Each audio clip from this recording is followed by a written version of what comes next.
I am shook. So I heard of this thing called a manifestation recipe, which is really kind of like a mobile version of a manifestation box. So you write down 5 things that you want to manifest into your life, and they said to it's supposed to teach you how to manifest better, and they recommended categorizing them like your first couple times trying it: work, love, self-improvement, whatever. So I started with work because I knew I was going to be starting my new job. I just embarrassed the shit out of myself because you're supposed to carry this list with you in your purse, your wallet at all times to help strengthen your bond, keep your thoughts aligned. And then you record, you take it out nightly, you read it, you visualize it, you express gratitude, and then you record as you start to see these little things sprout and manifest in your life.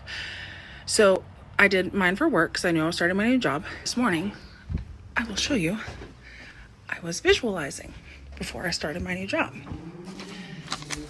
Piece of paper right here, wallet that it's been being carried in for 2 weeks, right?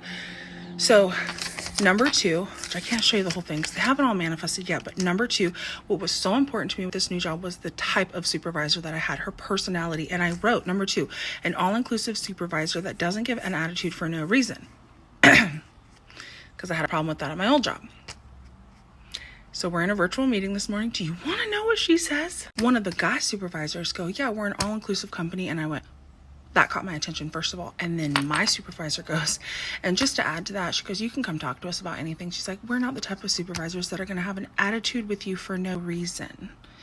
So then I said out loud in a meeting full of people, I had no idea who they are. I said, oh my God.